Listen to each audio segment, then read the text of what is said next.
Andy Chrisman of For Him has spent 40 plus years in Christian music, and chances are he knows your favorite artist personally.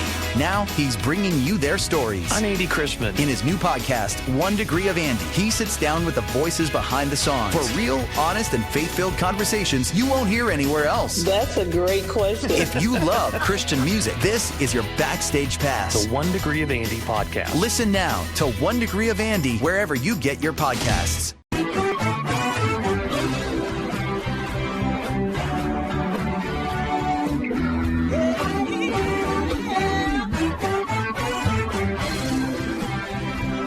Hi, everyone, and welcome to Alzheimer's Speaks Radio. I'm your host, Lori LeBay, and I'm so excited that you're joining us today. We are going to have a fascinating conversation, as usual, as we learn from people all around the world at all ages and stages of life. Stay tuned as we shift our dementia care from crisis to comfort. Here we go. What you think about, you will bring about dementia change. We will. Well, hello, everyone, and welcome to Alzheimer's Speaks. Today, we are going to be talking about assistive technology. We have two guests with us from LiveLife Therapy Solutions, and they work specifically with assistive technology here in Minnesota, and I can't wait to hear what all they are doing. But before I introduce them to you, I always recommend people check out our free resources on Alzheimer's Speaks and also Dementia Map, our global resource directory.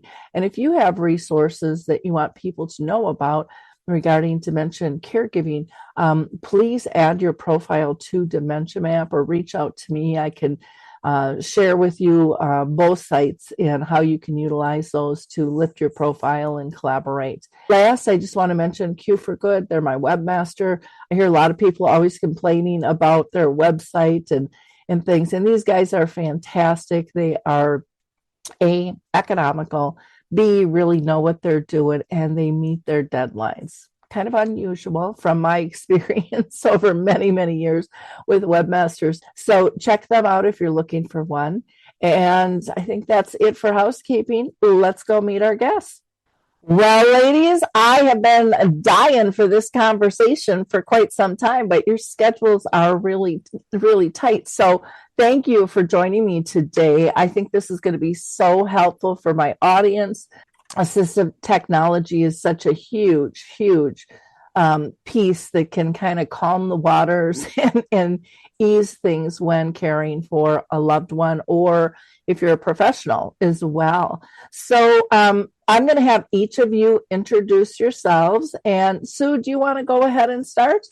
Yes. Hi, I'm Sue Redepenning, and I'm an occupational therapist by background, and I'm the owner of LiveLife Therapy Solutions. I've been an occupational therapist for over 30 years, and working with families and people that need assistive technology has been a passion of mine for a long time, because it can really be helpful as people have disabilities and diagnoses that impact them. So I'm excited for today too. I'm glad we can make this work. Wonderful. Thank you. Megan, you want to introduce yourself to our audience? Yeah, my name's Megan Hunter. I'm also an occupational therapist, and I work with Sue. We do assistive technology setup, trainings, and assessments for people. And we have a grant right now where we can help with assistive technology for caregivers to help people with dementia. Wonderful. Thank you. Now, I always like to ask my guests if they have been personally touched by dementia. And so, Megan, I'm going to go to you first. Have you had someone diagnosed in your family or circle of friends with dementia yet? Yeah, so my grandma has dementia. She's kind of had a slow process, and now she's kind of in the late stages of dementia. So we've kind of helped her through as she's gone through that. Okay, thank you. Sue, how about you? Have you been touched? My dad's not formally diagnosed, but he does have some mild dementia symptoms right now. So we are treating it like that is the direction it's going and implementing some assistive technology with him. Okay, great. So I'm going to have you kind of kick us off, dive in a little deeper into your company, because you also do like standard therapy as well. And so we want to let people know about that. But then also, we want to know more about this grant you got in Minnesota with the assisted technology. Yes, yeah. So LiveLife Therapy Solutions, we do see people all over Minnesota for assistive technology, and we see all ages. So I think the youngest person we've seen is 2 years old, and the oldest person we've seen to date is 98 years old. We have several grants through the state of Minnesota, and one of our largest grants is Technology for Home, and that's the grant we started with. We are able to see people anywhere in Minnesota with that grant, and the goal is to help people stay living in the environment they want to stay in before they need to move if they need to a more helpful environment. And since that grant, that's been available to us for about 13 years. That's when our company started. Now we bill the waiver too. So if somebody's on Medicaid or Medicare and they need additional services, they can apply for a waiver in Minnesota. We have disability waivers and we have waivers for people 65 and older in our state. And those waivers can help with services, and they can also help to pay for assistive technology. And so we do that work. And then we do have a grant right now for dementia, and that is to help teach people that have dementia and their families or caregivers what assistive technology can do to help that person be as independent as possible and as safe as possible. And then also help the caregiver, because caregiving can be a 24/7 job if you don't have the right things in place to be able to help you to be able to still live your best life as that person's living their best life. And then that dementia grant is through the Minnesota Board on Aging. And we are in year 2 of that grant. So it's all about trainings. And so we've been traveling throughout Minnesota, offering trainings to caregivers and people who are affected by dementia. And we've done some things like this, where we're videoing or doing webinars or podcasts. Okay, great. And then do you still do like occupational therapy and things like that as well? Well, we do have occupational therapists, speech therapists, and physical therapists, but we do focus on assistive technology. And so we will see people in their homes. We do have some space at our site to bring people in to try equipment, but we don't do clinical OT or PT or speech. We're really focused on the technologies people need.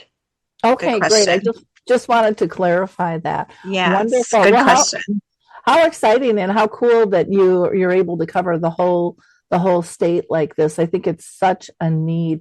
Megan, can you share with us some of the types of assisted technology devices that are available? Because I think people really don't have a clue. I mean, we think of a smartphone and we think of, little lights that turn on when we walk by, and we know about Alexa.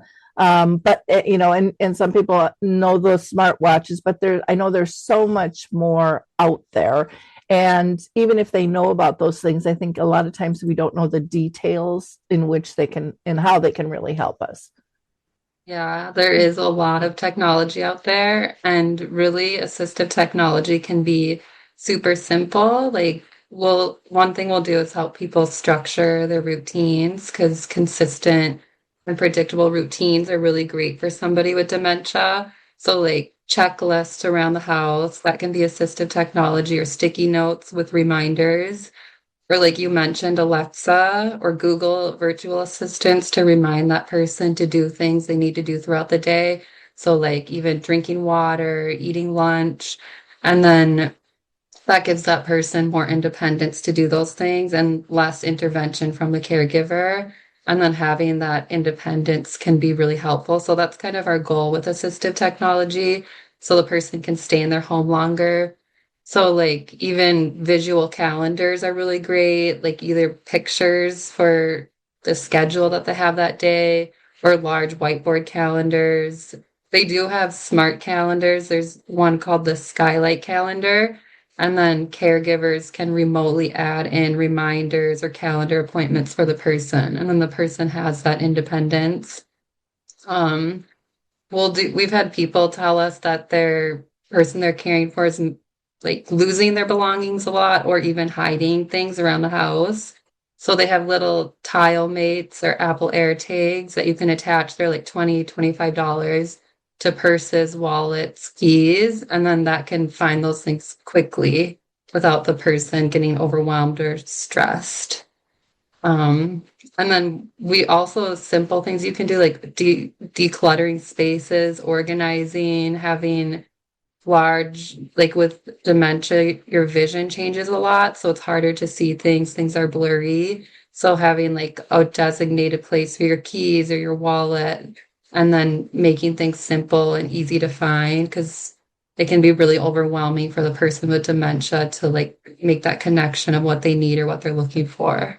And then you also mentioned phones. They like smartphones can be a really great tool. They have like a lot of accessibility features, but they also have simplified phones for people with dementia. There's the RAS memory phone and then the Jitterbug phone. And both the Jitterbug phone has GPS on it, so the caregiver can see where the person is.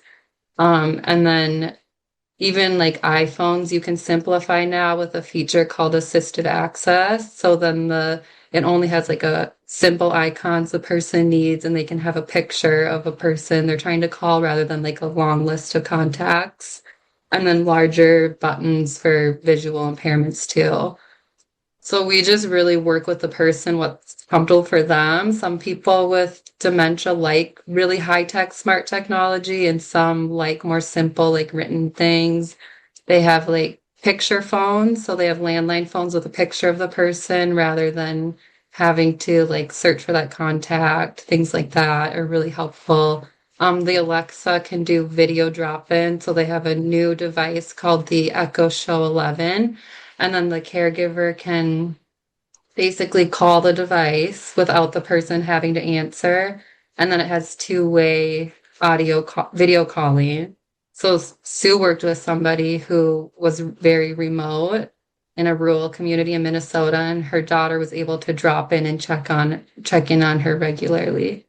Oh, those are great. I didn't know about the video one. I know I had a gentleman in one of my groups, and over COVID, he's kind of he's just very techie, and he's in his 90s, but his wife was in memory care, and during COVID, he would still go up there a lot, but he wanted to be able to check in or have dinner with her, and so he set up an iPad, and he could just pop in. She didn't have to touch anything, and was just ready to have access that way. And he set that up for many people, but it was so calming for him to be able to see she was okay. She didn't always understand, but for the caregiver, it was massively huge to be able to do that. I know there's so many different types of technology popping out right now, and I don't know if you're familiar with like the memory board. That's one of those iPads where people can put in specific things like, hi, how you doing? Breakfast, get dressed, or coming later this afternoon, or maybe it's take your pills, depending on where people are at, which is cool. And I know a lot of people have liked, just from a calming aspect, those digital frames where you can just have those pictures scrolling and stuff. They get really excited. And hi, everyone. If you've been injured in an accident that was not your fault, listen up. We have legal professionals standing by to answer your questions for free. Call now and find out if you have a case and how much it's potentially worth. Call 800-710-5100. I'm here with spokesman John Wolf. So, John, tell everyone listening who should call right now. Well, Maria, first off, thank you for having me here. It's always nice to answer the listeners' questions. Now, as far as who should call in, anyone who's been injured in an accident and think you deserve compensation, give us a call right now. 800-710-5100. You'll find out if you have a case and how much it's potentially worth. Thanks, John. You heard it, folks. Take advantage of this opportunity and call now 800-710-5100. Advertisement sponsored by Legal Help Center. May not be available in all states. Not available in California. And I've heard some people hook that up to their TV too. I'm not sure how to do that one, but I'm sure it's possible these days. And then another one I'd just like to mention is, and this one is brand new. It's coming out of Canada, Kindred Mind. And this one is for people who are a little bit further along, but still independent, but that memory is just repeating. And so they'll call and call and call and call and call. They have set up an AI system that will clone your voice and respond to you. And it follows the Alzheimer's Society etiquette on phone calls with empathy and things like that. And I thought, well, that's pretty cool. That is nice. Yeah, it's not the cheapest thing in the world, but it's, to still have that connection and to, not get frustrated as a caregiver, because sometimes we just don't have the time, or we're trying to work, or whatever it might be. And then it gives you notifications on a daily basis of what the contacts were. And you can go in, and if you want, comments adjusted or whatever, but it sounded really, really cool. And I hadn't heard anything like that before. Now with the phones, do you have anything or other technology for falls? Because I know that's a big concern for people too. Yeah. So for falls, as we're aging too, this is something we look at, but with dementia and the slowing down of our thinking processes, falls even become more of a problem. So we'll look at everything from going into the home to see what the lighting is like. What we're often seeing is, because as we age, our vision changes, and with our awareness changing with dementia, we might not even realize that the lighting in our apartment or our home is not the best for us to move around safely. And so a lot of times what we're seeing is that there's corners of the home that aren't well lit, and there's loose rugs on the floor. Those things both add up to falls happening. So clearing up the clutter in the home on the floors and the rugs that are, slipping from underneath people, and then adding better lighting can really help to decrease falls. We'll also look at lighting at night. We have a lot of people who fall at night, and the data shows that too. As we age, more falls are happening when we get up to use the bathroom, because we're tired, we've been sleeping. A lot of people leave their lights off, and so they don't have a well-lit path to and from the bathroom. And we understand why, for electricity-wise, you don't want to leave it on all night. So there are sensor lights. Those are simple, that could either plug in, or they have the kind that are battery powered that you can just stick to the wall. As you walk past those lights, they turn on as the person's going to the bathroom. And then when they walk back to their bedroom, they'll turn back off. You can also do Alexa with lights, with light bulbs or light switches that are Alexa enabled, and the person can say, or Google Home, and the person can say, bathroom lights on, if that's what they want to say. And then it'll turn all the bathroom lights on to the bathroom. And when they get to bed, the person can say bathroom lights off. So I did have a person who really wanted us to see her, because she lived in her own townhome and she wanted to stay there, but she was falling a lot in the morning or at night, and when it was dark. And they looked at all the reasons she could be falling. But when I went there, I really looked at where the falls were occurring. And they were always occurring when she was overreaching for the lights to be able to get to the bathroom or to get back. And so we did Alexa and we did light bulbs for her. And she was able to say that command to turn them on and turn them off. She said, bathroom lights on, bathroom lights off. And she hasn't fallen since. She's still living in her townhome, and it's 5 years later. And we've added more things to her home as things have, decreased for her, but she's still there and she's doing well. So sometimes those assistive technology things aren't expensive either, and they work well. We'll also look at the bathroom, and if a person needs grab bars, if they need to have them by the toilet, in the shower, and again, if the bathroom's well lit. Oftentimes, what we're noticing is people with dementia will start grabbing onto things that might not be safe, like the toilet paper roll holder, and they're using that to stabilize themselves to get on and off the toilet. And they might, in the bath tub area, be using a bath rack that you would use for your towels, and they might be holding on to that, or the soap dish rack. And those aren't safe. Those are where people are like pulling them off because they're putting all their weight on them, and that's not what they're meant for. So looking at those types of things, and then also if there's durable medical equipment like a shower chair that the person can have in their bathtub or shower, using a handheld shower, wearing things that are helping you to get in and out of the shower, like swimming shoes that we wear often when we go to the beach or something, can be very helpful in the shower because they're easy to put on and they're very sticky on the bottom. And so then that person is wearing safe shoes to get in and out of the shower. So I think people don't think about that. You can use those at home and they're very helpful. So looking at all of those types of things can really help. And then if a caregiver is watching somebody to make sure that they're not falling, we also will look at adding like a mat on the floor so that the caregiver can see when the person's getting up out of bed, because that mat would have a trigger in it that would either alert the person on their phone, or if they're in the home with them, it can alert them through a noise. And you can add those sensors throughout the home.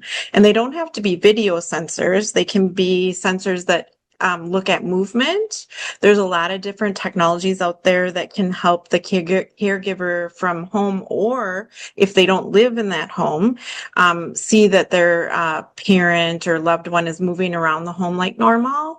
And if they stay in one spot too long, or they look like the sensors showed that they had a motion towards the floor, the caregiver could call in using the device or using their cell phone if the person uses a cell phone, and check in on them.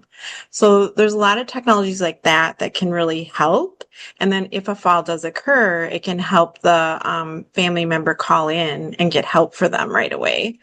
We do have a lot of people that wear smartwatches, or we're adding a device that's a smartwatch or a lanyard or a device that will look at falls, and it can detect if a fall might have occurred. And then some of those devices have two-way calling built right into them. So we try to match those technologies with the person, the family, and their best need. What I like what you're talking about is, we think of assistive technology as always computer oriented and stuff, but you're talking grab bars and mats and lighting. And I know some people just get those little sensors and put them in their plugs, so when they walk by, it lights up. Or I've heard about the rings around the toilet, so if someone has to aim, they can see where the toilet is. And it was interesting too when you were talking about, the shoes in the shower, for the lake or the beach or whatever. But the same goes for just the grippy socks. My daughter was helping somebody the other day, a relative, and they always put grippy socks on, and they, for whatever reason, they didn't. And she got up and she slid because she didn't have her grippy socks on, and she didn't get hurt. It was, kind of that mild thing where they're holding her, but it was just one of those things that there's a reason for these things, and people don't always see them until they experience it. They don't really truly understand, I think, how much they can really help. Hi, everyone. If you've been injured in an accident that was not your fault, listen up. We have legal professionals standing by to answer your questions for free. Call now and find out if you have a case and how much it's potentially worth. Call 800-710-5100. I'm here with spokesman John Wolf. So, John, tell everyone listening who should call right now. Well, Maria, first off, thank you for having me here. It's always nice to answer the listeners' questions. Now, as far as who should call in, anyone who's been injured in an accident and think you deserve compensation, give us a call right now. 800-710-5100. You'll find out if you have a case and how much it's potentially worth. Thanks, John. You heard it, folks. Take advantage of this opportunity and call now. 800-710-5100. Advertisement sponsored by Legal Help Center. May not be available in all states. Not available in California. And I love with the turning the lights off. We don't have to clap anymore. Remember the clapper back in the day? That was the big advertisement. Clap on, clap off. They could just talk to Alexa and get that done. So it's interesting how you're looking at so many different areas. Megan, are there certain things, like let's say someone is just starting dementia and starting to feel some symptoms and stuff. Are there certain things you recommend? Like I know sometimes it'll be even in the kitchen with the stove, they might not turn it off or things like that. Yeah, definitely it's good to implement those like structured routines in the early stages with those reminder tools, either simple or high tech, like a virtual assistant, but especially in the kitchen, especially if cooking is an important occupation for that person, you can get they have automatic stove shut off, so the stove will turn off during certain times, and then the caregiver can remotely monitor that as well. And then they turn off when they don't detect any motion for 5 minutes. And then they also have ones that will cut the stove completely if there's the smoke alarm is going off. So one of those is called the iGuard stove. And that one's really great. It's coming out again at the end of the summer, I think, the new version. And then just having large kitchen timers, that's a simple thing you can do. And then that Echo show that we talked about where you can drop in on the person, we'll place those a lot of times in the kitchen because that's where you can get those motion alerts to the caregiver. They can check in that space. Or they have simplified ovens. There's one called the Brava Smart Oven, and it doesn't use heat, so it's not hot to the touch, and it turns off when it's done. So just enabling the person to do those kitchen tasks, even prepping a meal, with vision changes, chopping can be difficult because they can't see as well. So food choppers are really great because you don't have to actually dice things manually. And then electric can openers, especially with arthritis or weakness, those can be a really great tool for someone who still needs to cook. And then just labeling kitchen, labeling where the utensils are with visual cues, or even dressers for clothing items so the person can see what they're looking for, can be really, really helpful. So organization, labeling, and then consistent, predictable routines with those reminders and automatic shut off things. Oh, those are great. What about any tips for driving? Because sometimes people with early onset and stuff or early symptoms are still out there driving. I remember one fellow who was part of my dementia chats. He's like, I'm buying a brand new car because it's got all the little things, and it's going to warn me if I'm going out of my lane or if someone's coming towards me. But then there's other things even for people with mobility issues. Let's say they're a passenger, not a driver, where they can sit down and the seat can swivel, or it shocks me how much is out there really that most people don't know about. Yes. So there are places that do older driver assessments and training, and a lot of them are using occupational therapists right now. And having an assessment when someone starts to have some symptoms is important. So if a family member has the person talk to their doctor and the person is still driving, and the doctor and or the family are worried because there are deficits coming. It might be vision. It's also slowness of thinking and reaction time, all of those things. The person can do an assessment, and it can be done at one of the sites that does them in Minnesota. So the VA Medical Center is one. If somebody's a veteran, they do a road assessment and the clinical assessment. And Courage Kenny has several sites where they do driver's assessments. And there's probably a couple other companies in Minnesota that does do those. Those are a nice way to evaluate where the person's at and see if they are safe to drive and what the warning signs will be. And people that have progressive diagnoses like dementia or Alzheimer's should be evaluated if they continue to drive as the symptoms continue. So it's not one and done, but it would give you things to look out for. And then there are restricted driving. So you can be restricted if you pass the assessment and a road test to be able to drive just in your area and to do short errands. There also is ways that a doctor can report a person if they're not safe to drive, and family members can do that in Minnesota. And that you can do without having someone come like after you legally that you did that, because you are a doctor, that is your role. You are a family member, that is your role. And so those are ways that if you do report somebody that you feel is not safe to drive, or a doctor does, then the state of Minnesota does give them a letter and informs them that they need to take a state road test. And so that is something I actually did do for my dad. So my dad was getting to the stage where he wasn't like, he really felt like he was safe to drive, but I did not feel comfortable riding with him. And I did explain to him that it was time for him to stop driving, but he did not agree with me. And he did do a clinical test. He's a veteran at the VA, and it also said that there was a lot of indications for him to not drive.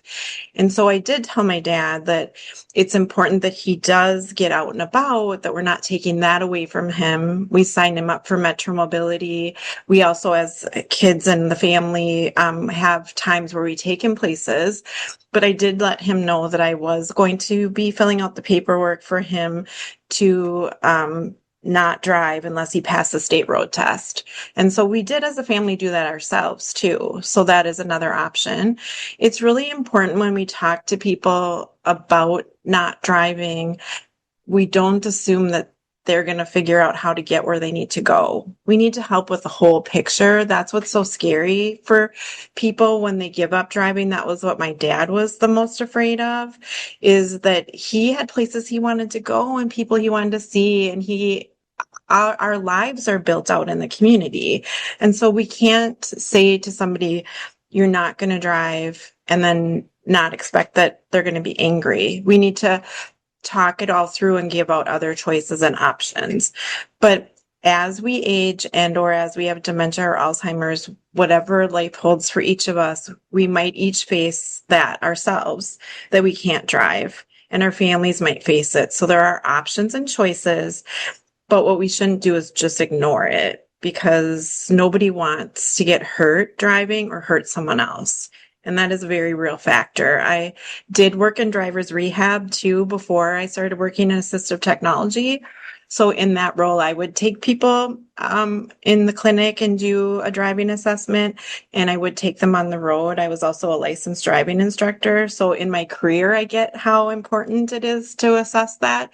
But then as a family member, I do now too understand how important that is. And then to help the person if they can't stop on their own, because some people, when they have dementia or Alzheimer's, they lose that ability to really look at what their skills are and where they're lacking them. Yeah, the driving one is tough. I know, again, on my dementia chats group, they talked about that, and some of them have written letters to the family in their early stages saying, no, it's okay to pull my license if you're seeing these things. And some have done videos, and they said, we might not remember we did those or recognize we're even the one in the video, but they're doing it to hopefully calm the family because there's such guilt. It's kind of like, Yes. we're not going to move you, and then things change, That's a really good idea, actually, to do that ahead of time like that. That is a great idea. And what they all pretty much agreed to was, and I thought this was kind of an interesting thing.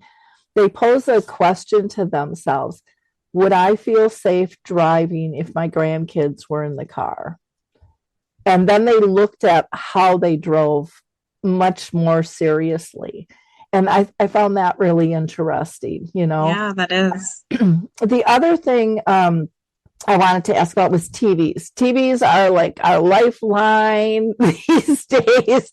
And I have a family member now with dementia, and a neighbor, and things get disconnected, or they think they're disconnected, and I can't get the volume, or I can't change the channel, or there's 25 clickers. What do you guys recommend for that? Megan, do you want to take that one? Yeah. So they do have simplified TV remotes that are infrared, so you can pair them with your TV as long as it's infrared, and they just have what you need, like channel up, channel down, power on, off, or volume. And those you can get large button ones. Xfinity does have a large Xfinity remote that they can send out for vision impairments. It still has a lot of complex stuff on it, but you can get those simplified TV remotes for pretty cheap on Amazon, and then pair them with your TV.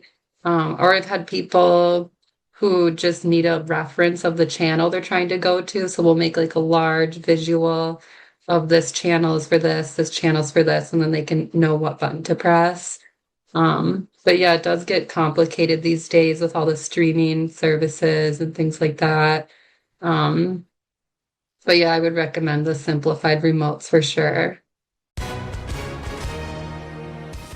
Hi, everyone. If you've been injured in an accident that was not your fault, listen up. We have legal professionals standing by to answer your questions for free. Call now and find out if you have a case and how much it's potentially worth. Call 800-710-5100.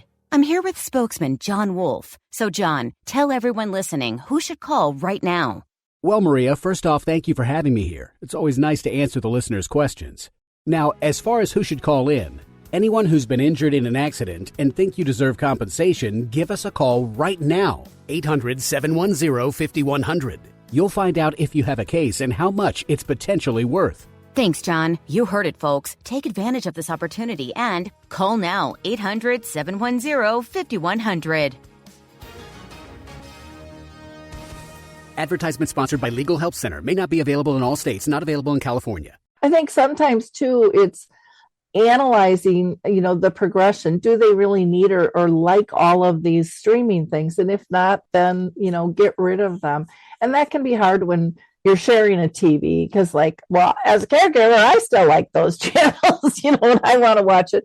But it's so common for people sometimes to say as the disease progresses, they watch different things. Somebody's really liking all the old programming that they're familiar with. I hear that in my sport groups all the time. I don't know how many, times we've watched, NCIS, over and over and over again, but they like that show. They find comfort in it. My mom's was JAG, she had to watch that all the time, or, the Fathers Knows Best that are way back that are all calmer, because even the news and stuff can get people really, really rattled. And I know just when I was in memory care the other day with my loved one, she's like, I can't adjust the volume. And I'm like, okay, we got 3 clickers here. Let's see. And I'm like, maybe it's the battery, maybe not. Maybe this goes to the other TV. And it was like, oh, this one's on the side. It's not here. So we figured that out. But half the time, I'm calling my grandkids to help me figure out stuff too with the streaming and stuff, because I don't want to learn. It, is part of my problem. It's like I liked my little old channels growing up, and it was just so much easier. Yet I like the variety too, so I kind of go back and forth on that. Now, do you guys do anything with?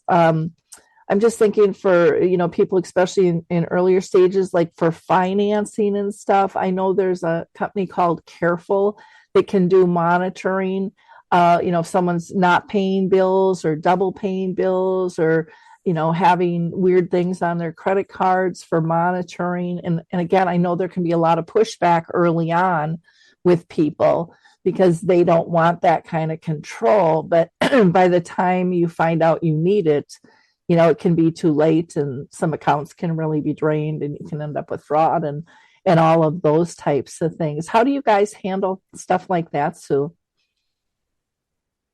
So for us, we focus first on being independent with the finances, and also to start deciding who can be helpful to you when you start losing that ability.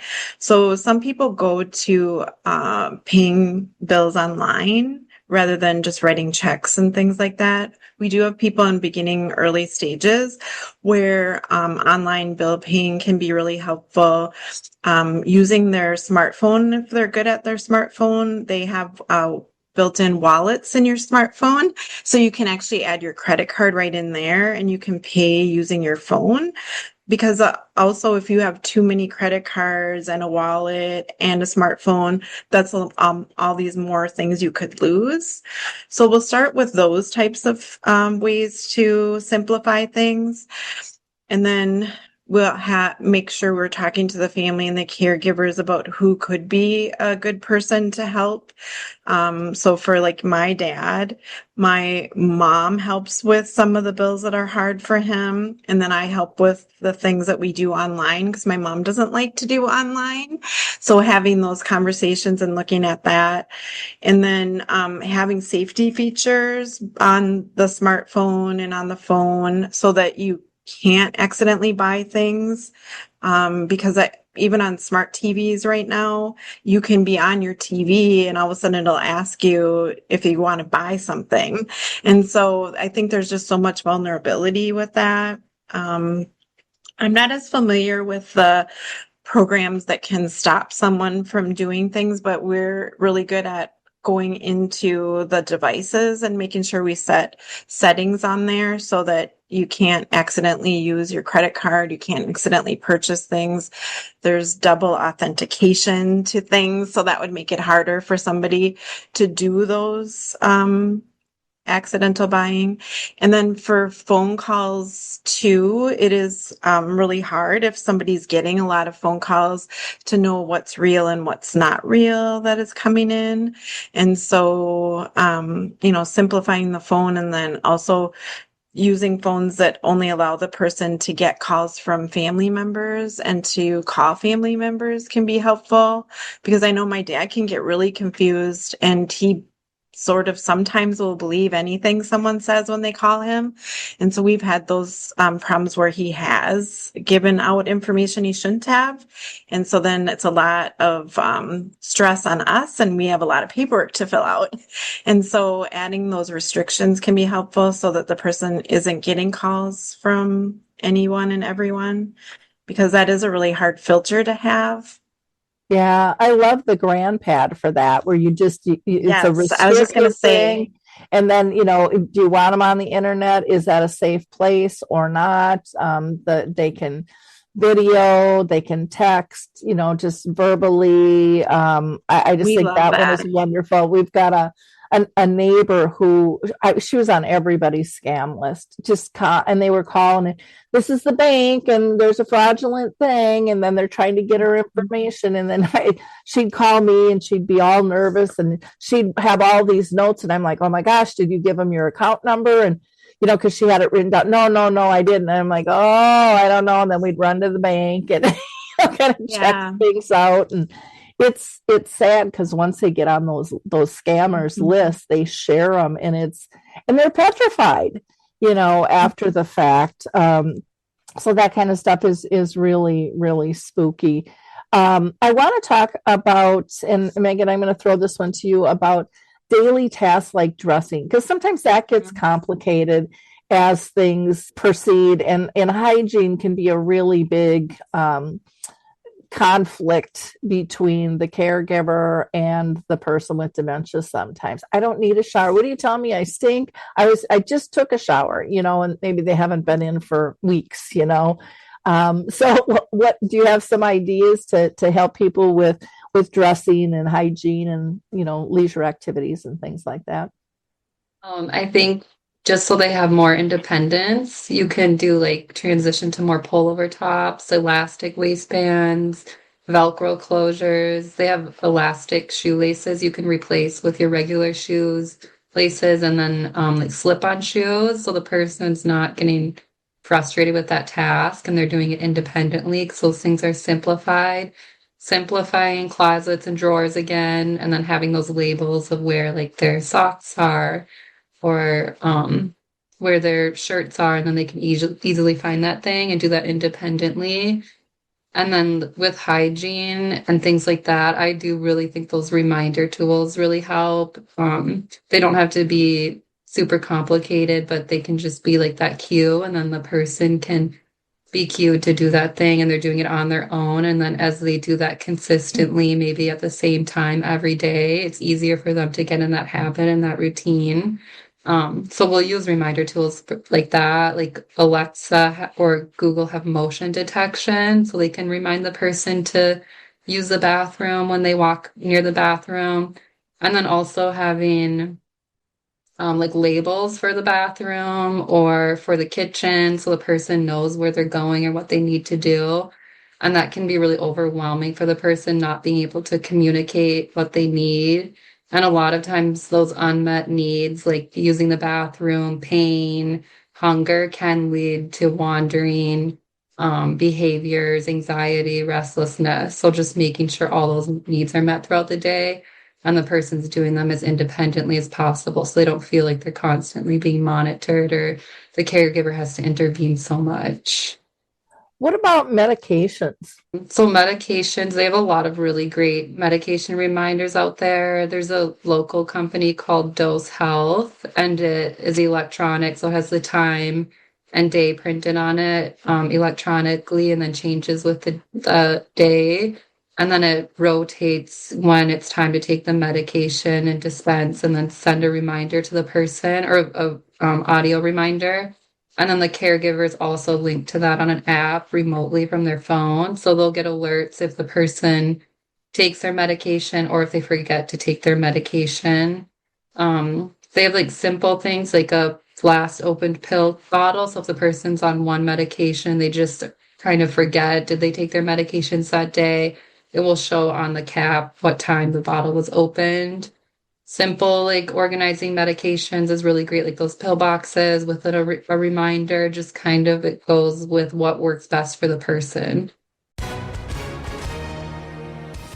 Hi, everyone. If you've been injured in an accident that was not your fault, listen up. We have legal professionals standing by to answer your questions for free. Call now and find out if you have a case and how much it's potentially worth. Call 800-710-5100. I'm here with spokesman John Wolf. So, John, tell everyone listening who should call right now. Well, Maria, first off, thank you for having me here. It's always nice to answer the listeners' questions.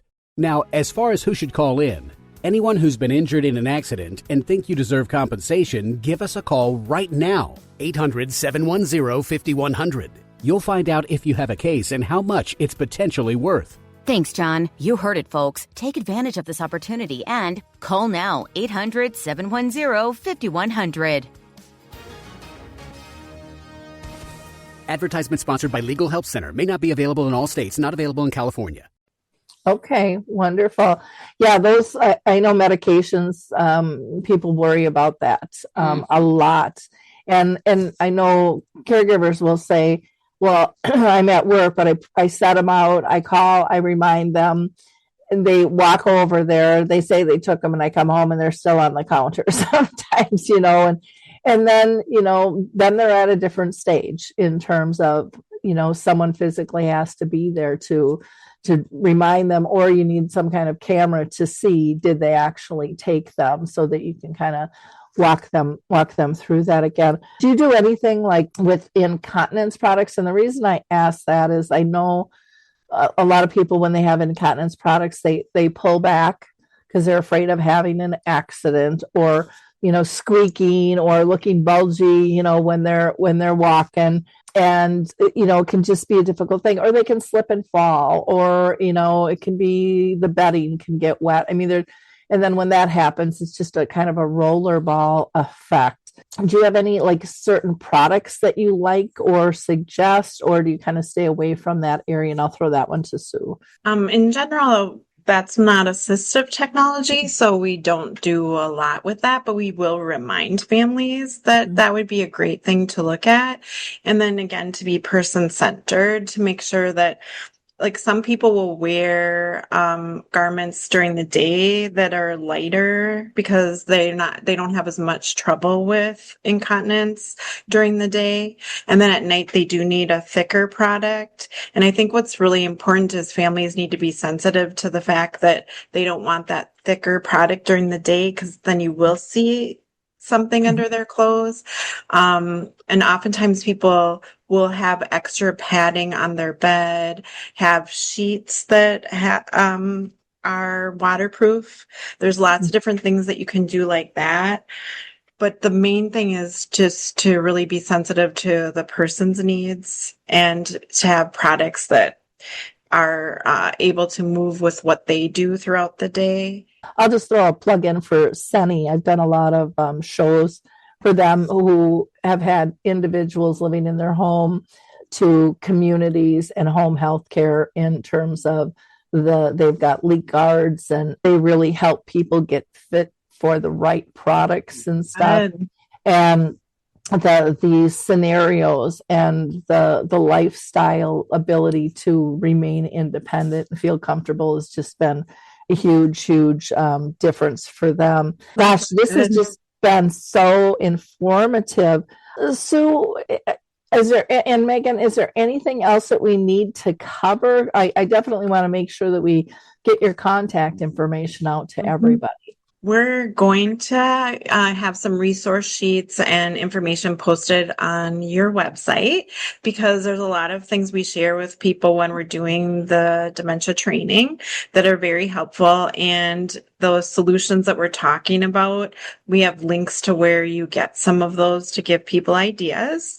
We do see people too. So this grant that we have right now is for education. But we also do, in our assistive technology work, travel all over Minnesota. So if somebody is on Medicare, Medicaid, and they do have a waiver in our state, we're able to see a person to do an assessment and work with them and their caregiver team to look at technology, because we realize it's difficult sometimes for families to do it and to stay up to date on everything. So we can be a part of that. And Megan, is there anything else you wanted to add? I was going to add that the Minnesota STAR program, it's Minnesota AT4all.com, and you can trial all of the equipment that we talked about and more for 45 days. And you just create an account, pick out what you want to try, and they'll ship it to your house. And then you just have to ship it back. So a lot of the technology, if you're not sure if it will work, they'll give you a trial. So those are good things to do before purchasing equipment. And then a lot of the equipment, if the person is on a waiver, a lot of these things you can get covered through the waiver. Do you guys recycle people's things or take donations and stuff? Yeah, so the Minnesota STAR program, they do have long-term loans that they do. So they'll take back or get equipment that's been donated, and they'll have a reuse by letting people use it for a long term, as long as it's still working. Our company is not a nonprofit, so we can take technology that's donated and we'll use it in our assessments, or we'll give it to other people. But there's also nonprofit organizations that would do that too. I know for computers and tablets, PCs for People does a reuse program, and they get those devices up and running with the best and latest, greatest updates before they give them out to people. So there are a lot of ways to reuse technology, and we get phone calls about it, and so does the Minnesota STAR program. And we'll give out those resources so that people do get things reused that they're not needing anymore. Yes. Okay, great. The reason I ask is our support group, a lot of times when someone passes on or moves on to a community or whatever it is, isn't able to use the equipment, people will bring it in and then, the group kind of picks through it and stuff. And right now I have one of the picture phones that nobody needs, because it's a plug in the wall type phone. And so many people have gone to the cell phones and stuff these days. And I thought, well, if that's something that would be helpful, I'd be more than glad to get that to you guys or whoever, versus just keep bringing it in every month for our group and seeing if anyone is ready for that. Let's give people your contact information. Your website is LiveLife Therapy Solutions. And is it okay to give out your phone number as well? Yes. So I've got here, and correct me if I'm wrong, 952-921-8334. Yep. And then your emails are real easy. It's Sue at or Megan at LiveLifeTherapySolutions.com. And, I would really encourage you to reach out to them, and we'll get those PDFs so that we can get those listed. And because it sounds like there's tons of great information there. I can't thank you guys enough for your time and for what you're doing. This is brilliant, and I think so helpful for so many people. I know I've learned a lot today myself, so thank you. Yeah, thanks for having us. We really enjoyed it. Well, good. For our listeners, in wrapping up, I hope you found this conversation helpful, and don't be shy. Be a giver of hope. Like, click, and share. Pass it on to people in your sphere, because you never know who needs this information. This isn't stuff people talk about openly. A lot of times when they're dealing with an illness or a disability, it can be kind of a private issue many times, but yet they still need resources. So, by being a giver of hope, it costs you no money. It takes very little time, just one little click to share. And you might be making a significant change in somebody's life, helping them out and living more independently. And last, we always encourage you to visit Alzheimer's Speaks for all of our free educational services and products, as well as Dementia Map, our global resource directory. Until next time, bye now. It's time to rethink, renew, and reimagine retirement. Hey everybody, Jared Sebesta here, host of Retire Repurposed. Now, this podcast is about the non-financial parts of retirement, which many times can be even more challenging than the financial. We believe retirement is not the end, rather the beginning of what could be the most impactful, purposeful, and fulfilling season of a person's life. So don't retire, become repurposed. To listen now, search Retire Repurposed on your favorite podcast platform, Senior Resource, or Life Audio.